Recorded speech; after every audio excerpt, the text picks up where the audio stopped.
Dukung channel Wadah Cerita dengan memberikan like dan subscribe, juga nyalakan tombol lonceng supaya bisa mendapatkan update cerita. Bagi kalian yang ingin berbagi cerita, bisa kirimkan lewat email ke ceritawadah@gmail.com.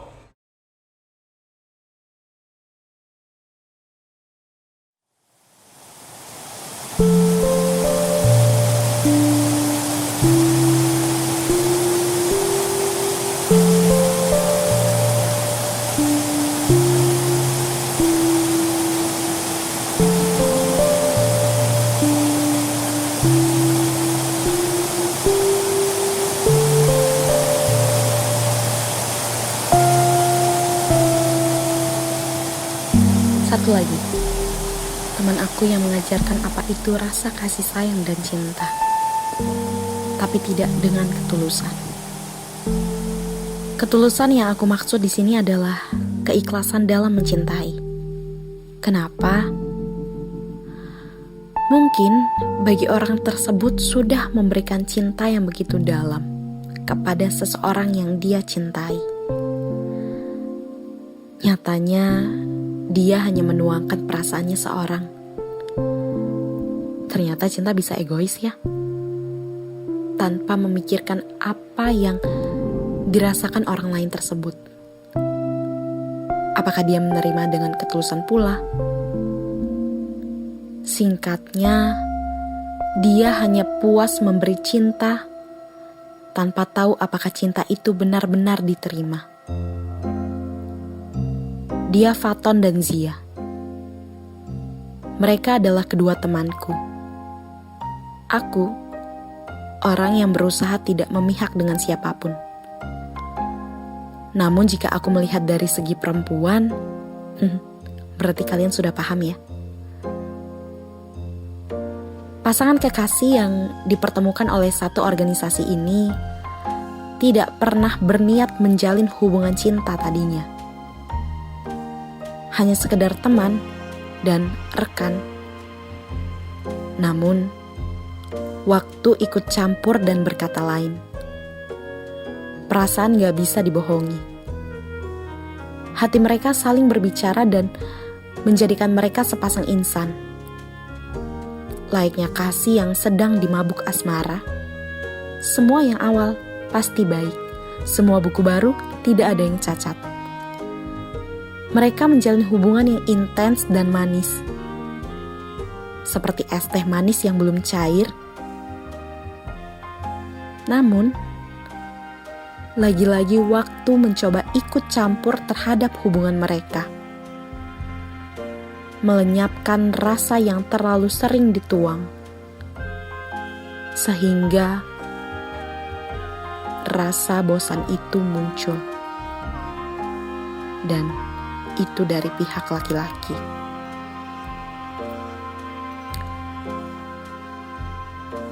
Entah karena pribadinya Faton yang bebas atau Zia yang terlalu penyayang. Hampir setiap hari Zia melakukan hal-hal seperti mulai dari membawakan makanan buatannya, mengantarkan kemanapun ketika membutuhkan, menunjukkan dirinya yang begitu perhatian baik di maya ataupun nyata. Belum lagi rasa cemburu yang ditunjukkannya terhadap perempuan lain yang dekat dengan Faton. Juga karakter ramah yang dimiliki Zia pula membawanya ingin dekat dengan keluarga Faton tanpa Faton minta. Kamu udah chattingan sama Ade? Kok bisa? Tanya Faton. Ade adalah adik Faton. Iya, aku minta kontaknya. Kontak mama juga ada malah. Jawab Zia. Hah? Ya udah deh. Jawab Faton gak percaya. Hal-hal tadi mungkin bagi orang lain bagus karena pendekatan terhadap keluarga, namun tidak berlaku bagi Faton. Ketika aku tanya, ternyata benar. Dia tidak terlalu menyukai hal-hal tersebut. Sebentar, padahal dia tahu benar kalau Zia memang mempunyai pribadi seperti itu sebelumnya. Karena mereka kan teman. Tapi itu tadi, intensnya Zia setiap waktu dan Faton yang sudah merasakannya sendiri, maka membuat Faton dengan karakternya yang tidak suka berada lama di zona nyaman kian menjadi gerah, bahkan sesak.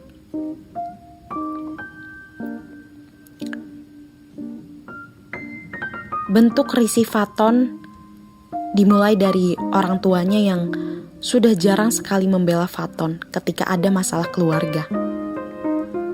Karena menurut ibunya Faton memang belum becus menjadi seorang kakak ataupun laki-laki. Dan dia menyerahkan sepenuhnya kepada Zia untuk mengurus Faton. Mamanya bilang, untung ada Zia yang bisa memperbaiki kamu. Karena kamu udah susah diomongin sama mama. Kamu harus baik-baik ya sama Zia, ketus mama.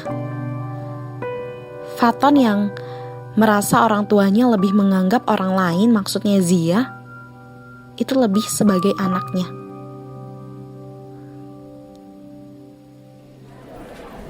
Saat itu, di organisasi tersebut memang sering melakukan kegiatan dan memungkinkan bertemu dengan banyak orang, apalagi lawan jenis. Faton memang dikenal dengan pribadi yang ramah, humoris, supel, dan humble. Siapapun bisa dekat dengan dia.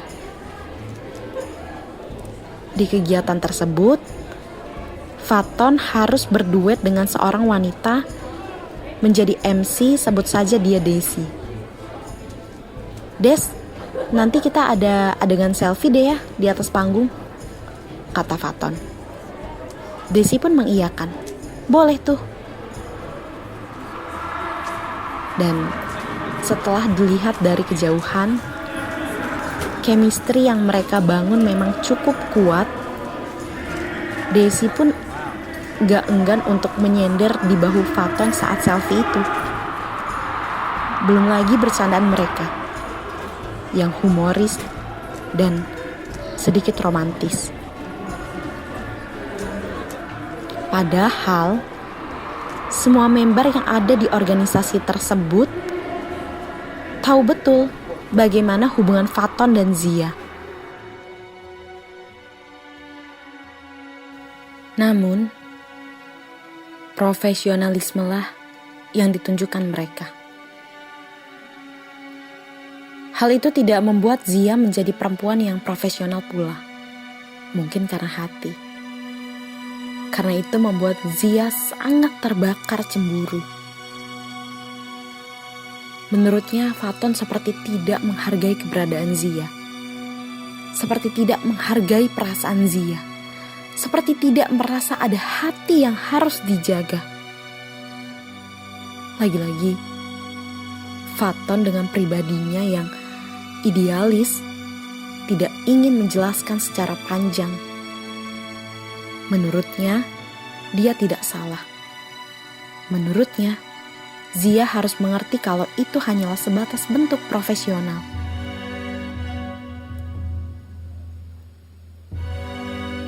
Akhirnya mereka kandas di tengah jalan. Faton menunjukkan keberontakannya akan hal-hal itu, yang membuat hati lembut Zia menjadi sedih dan merasa sia-sia.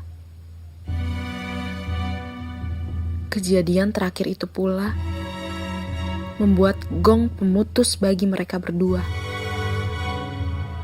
Zia menangis saat rasa cemburunya dibalas dengan kemarahan Faton. Belum lagi saat marah, semua dibahas dan diungkit. Entah itu kebaikan, entah itu kesalahan di antara mereka berdua. Faton pun gak berbalik badan untuk mengejar Zia. Ketika aku tanya dengan mereka berdua, Zia yang merasa, gue tuh udah berjuang sendiri, gue ngerasa cuma gue yang cinta sama dia, dia enggak. Apa iya gue terlalu berlebihan sama dia? Dan yang Faton merasa, kok aneh ya? Semua yang dia lakuin, kebaikan dia ke gue malah bikin gue gak nyaman.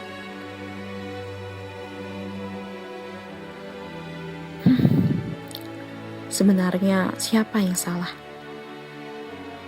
Yang salah keduanya menurut aku.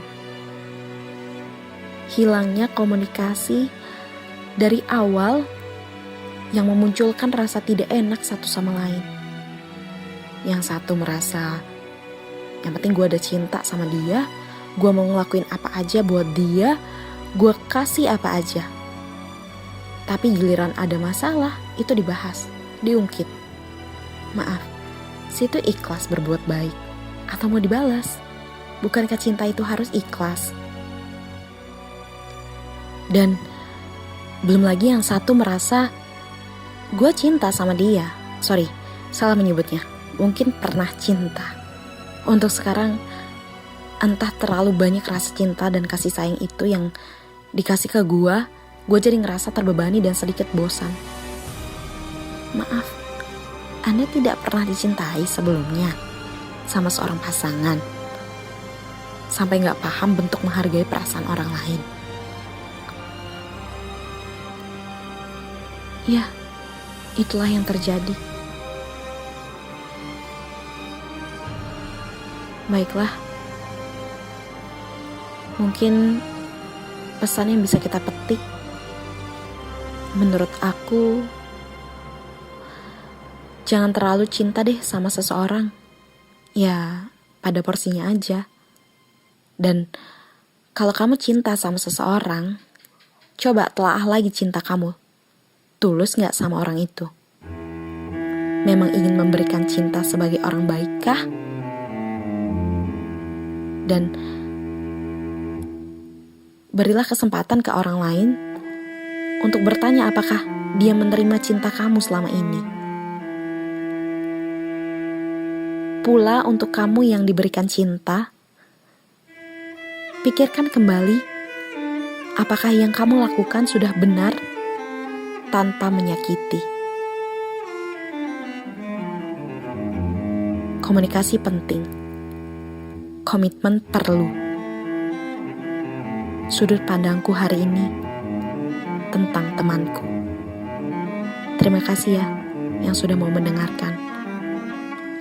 Semoga kita tidak menjalani hubungan seperti itu.